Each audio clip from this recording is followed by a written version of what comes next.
There we go. Hello again. So we're looking at the investigation, the initial collision investigation.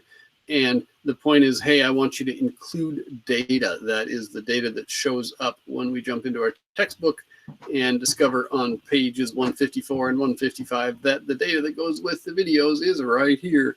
Page 155, this is the fourth video, and page 154 has the data that goes with the first three collisions from the first video. So again, those are there, and our new learning is about these weird things called if charts.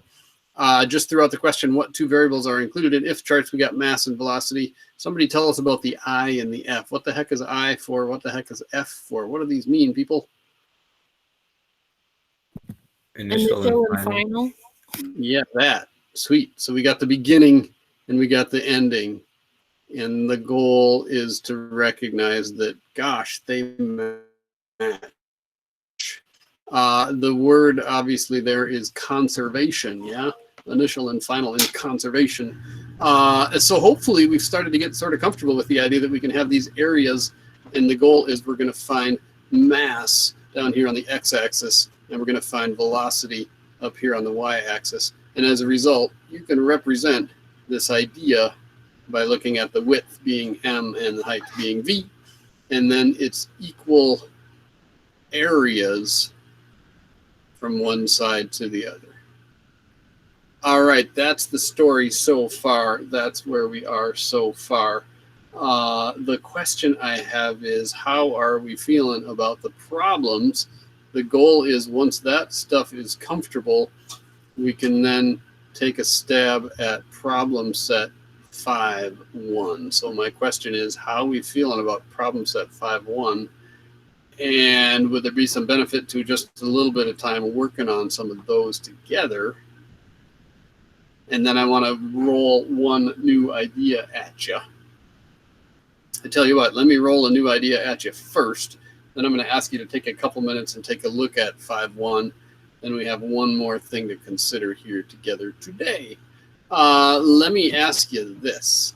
Somebody out there can tell me what we have for a name for this funky equation, F equals ma. Hey, people, what's that? We've used this a bunch. Newton's second law. There you go. Hashtag N2L, the cheesy name for it, Newton's second law. But usually we're like, gosh, it takes a net force to cause something to accelerate. Yeah, that's great. I don't know that, however, Newton in the apple orchard got clunked on the head one day and actually just said, oh, you know, eureka, F equals ma. More than likely, what was going on was Newton was seeing different objects change velocities. So I just want to point something out to you. A is familiar, but A really is a change in velocity over time. Yeah, I mean, usually when we're thinking about acceleration, it's the change in velocity we're paying attention to. And the message here is that, well, yeah, if you apply a net force to something, you're probably going to change its velocity.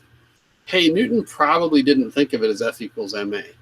Instead, what Newton probably experienced was stuff with mass changing velocity, the m delta v part. And generally, what does it take to cause something to change velocity? Well, you got to push on it, right?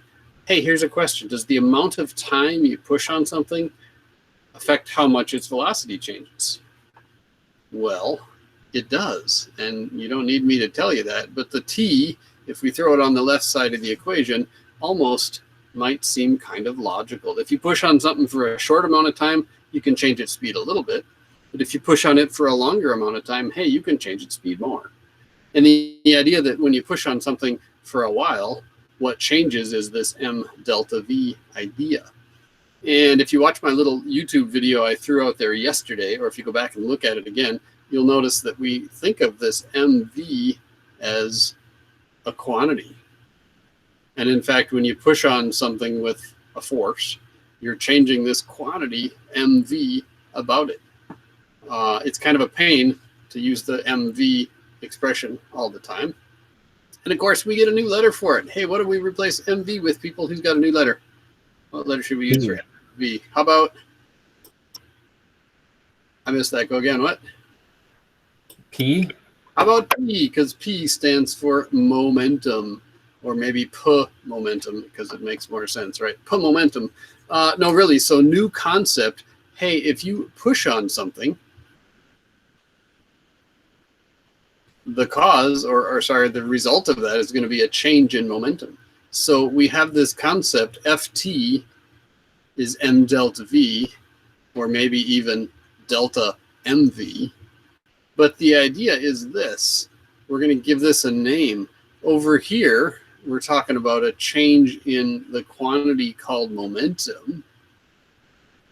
And what's causing that is a force applied over a time. And of course, have you picked up the new name of that? What's that called?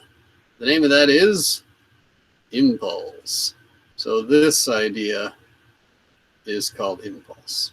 And that right there is a tool that's going to come in really handy really soon. All right, we're going to call that what we need on recording.